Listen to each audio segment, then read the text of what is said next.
Hello again. Hey, this is Mitch. Well, actually, this is Diamond and Mitchell here talking. I just wanted to introduce you to this feller. He's not usually in here. It's usually Ooga and Booga, but well, we have Diamond today. There he goes. Yeah. Anyway, say hi to Diamond. So anyway, Diamond is right here, and today I'm going to talk about transparency. I believe I've talked with you about transparency in the past. Today, I just felt like I needed to go deeper into it. Really kind of dive into what I see continuously. And maybe it's a perspective thing. Just let me tell you a little story. This happened just a couple days ago. I was in the kitchen. I was mixing up. I usually have matcha in the morning, and I was mixing up my matcha, and there's something across the way that I always go and grab out of the cupboard to put in the matcha, and I've noticed that anytime I walk across the kitchen, around the island, and open the cupboard, there's a moment when I forget what it was that I was going to get. And I watched myself experience this, which was fascinating. First, I saw it before it happened. There was just this watching myself going over to get the thing out of the cabinets and getting to the cabinet and not knowing what it was that I was going to look for, and then opening the cabinet and then retrieving it. After that slight little blip in having to concentrate, and then coming back. So there was that, which was just fascinating in itself. Is I witnessed it happen before it happened, and then after I did all that, I noticed, and this was what was even stranger, is that there was a sense that I had never moved. And that the consciousness, the watcher, the focus of who I am never goes anywhere.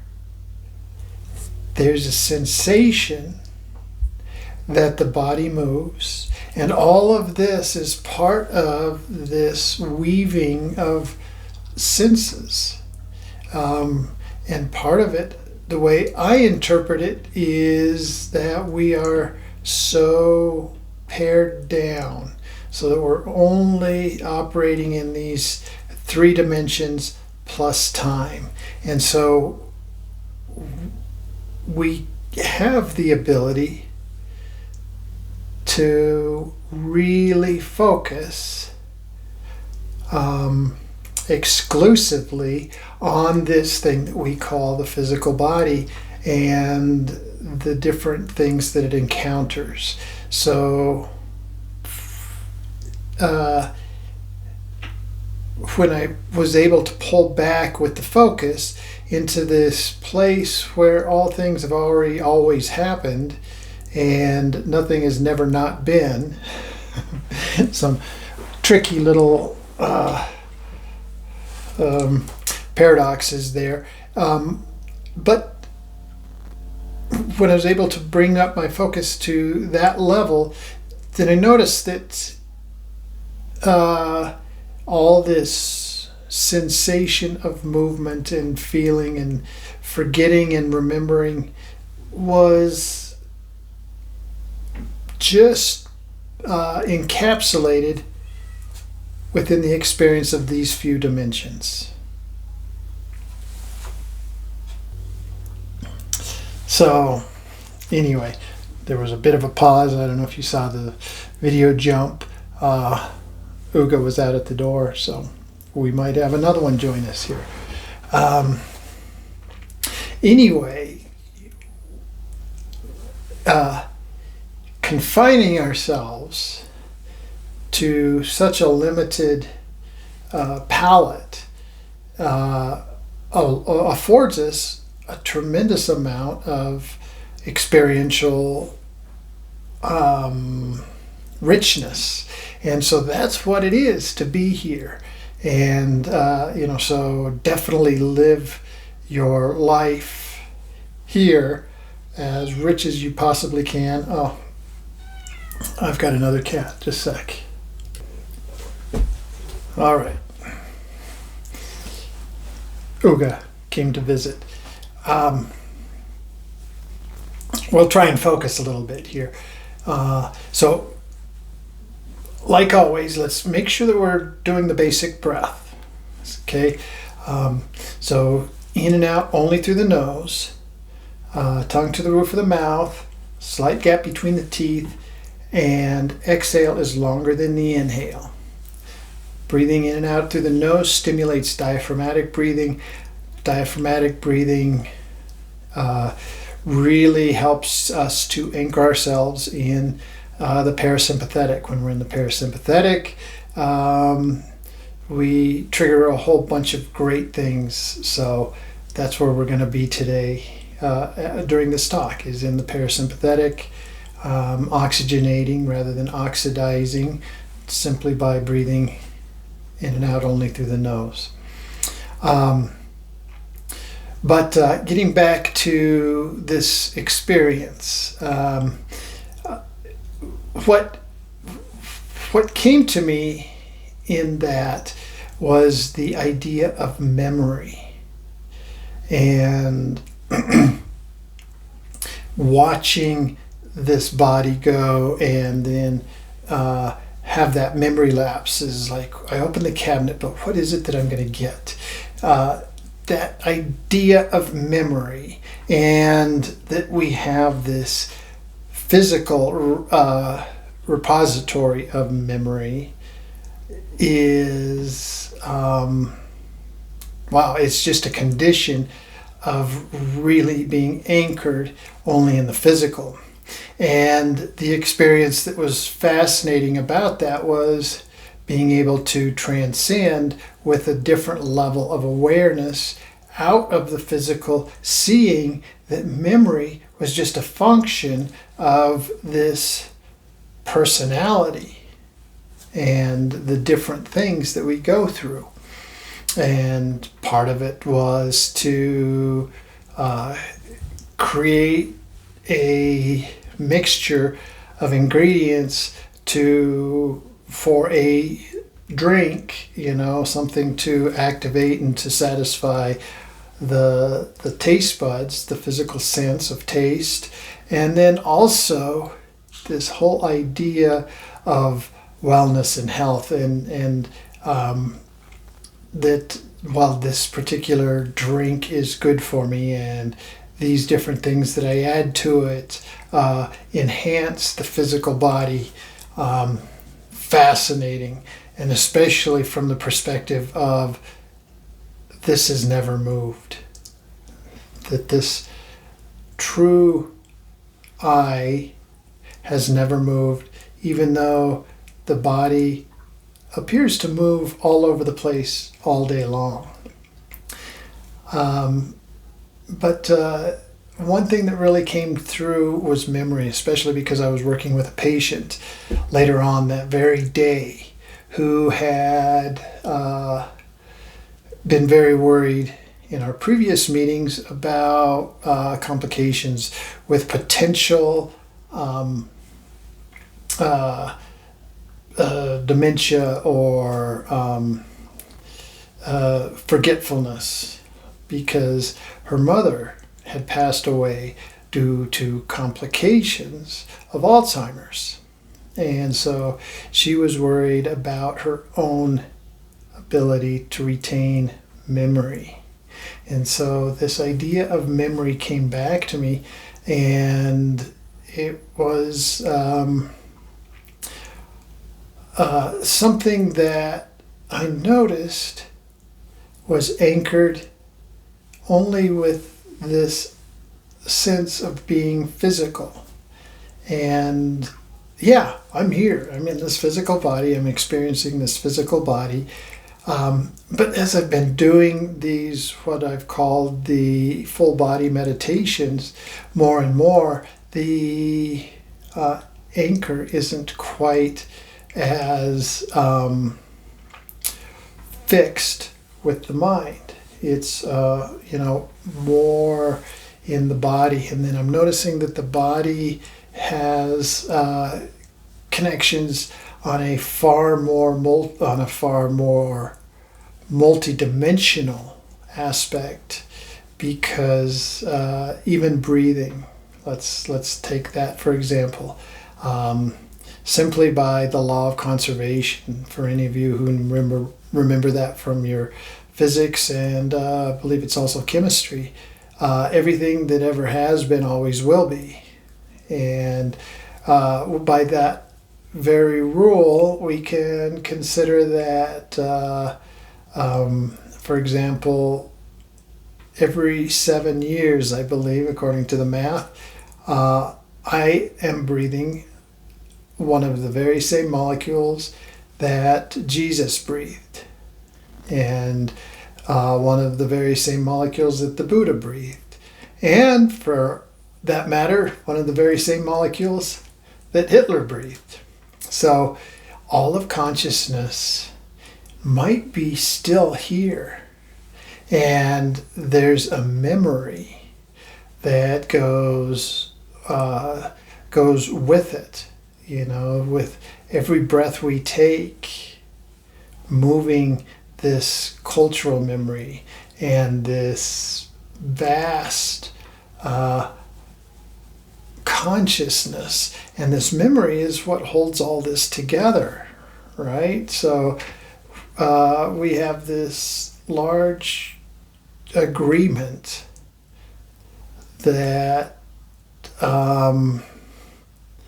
keeps all the parts of the planet and things happening, and gives them continuity and connection, so that when I say things like Jesus, we all have this connection to this Jesus person who may have lived 2,000 years ago. When I say Buddha, we all have a little image in our minds, and it's all a little different for everybody. When I say Hitler, everybody has a similar tone and feel along with, this physical image of a human being that once existed on this planet. And the idea of memory goes far beyond me remembering what I'm going to get out of the cabinet. It's in our DNA. It's in every breath we breathe. It's in the very construct of our world. And I feel like so many of us, we are conditioned to repeat the same stories over and over and over again. And that helps to keep the memory solid. And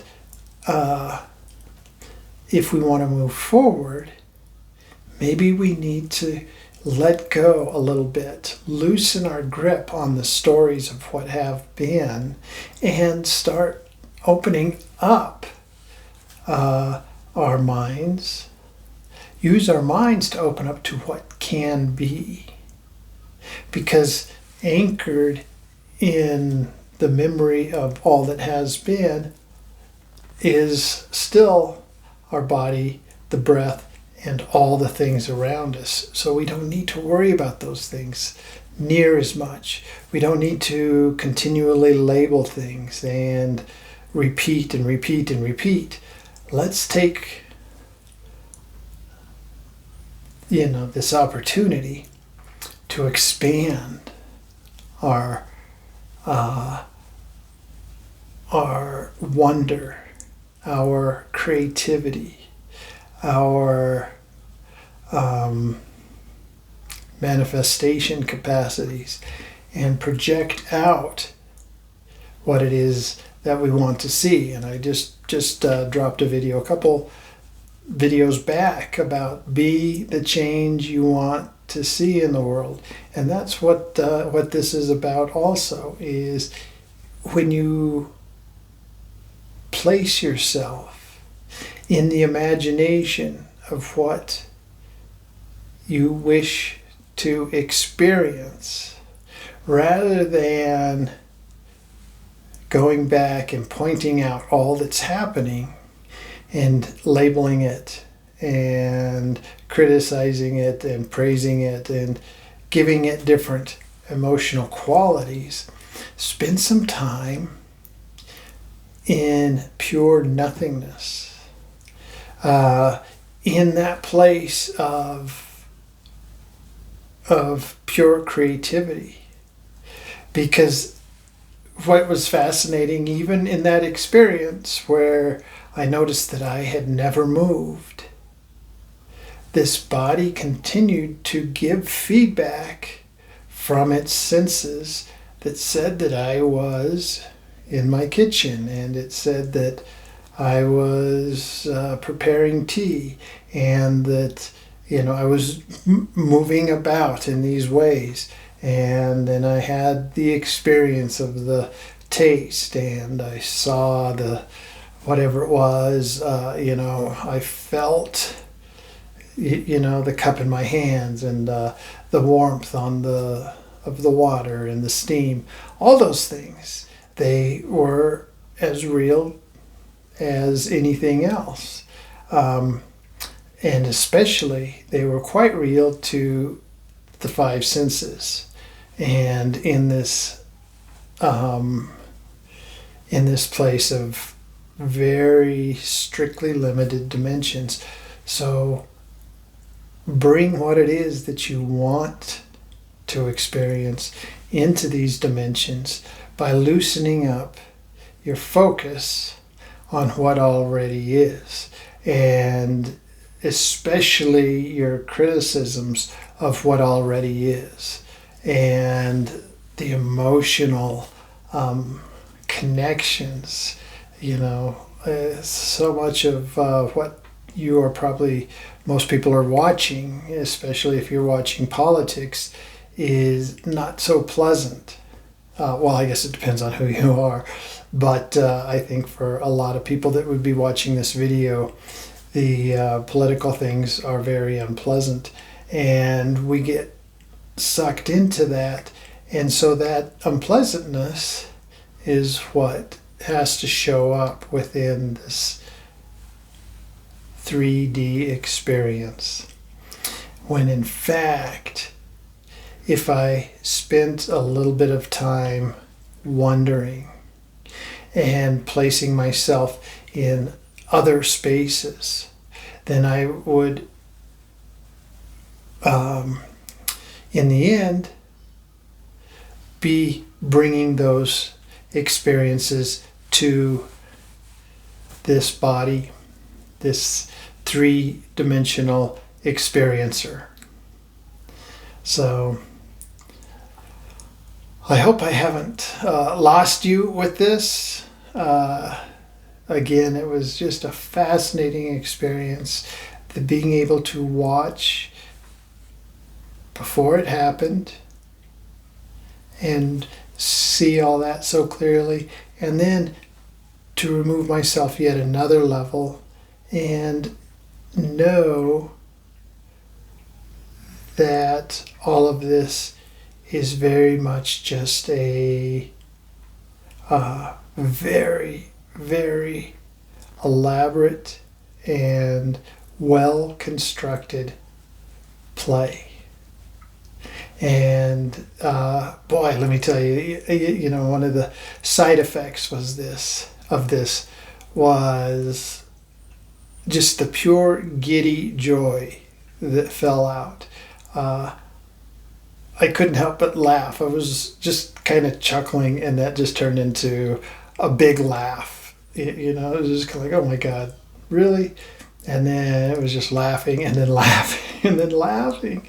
And it was excitement too. It was laughing in joy and laughing in excitement for, oh my goodness, here's what I'm creating. And the joy of just creating this little pace across the kitchen to grab this one little bottle out of the cupboard and seeing the whole experience and the worry about forgetting and not forgetting. So let's not worry about forgetting. All the memory that we need is already built into this play. And what we can do is just move forward in a place of pure wonder and creativity. So let's do that. Hey, I just want to say thank you so much for everybody who watches. And if you get inspired, please drop me a question. You can say hello to the kitties in the comments. Give me a thumbs up, a like, or a subscribe, okay? Well, hey, I'll talk to you soon. Bye-bye.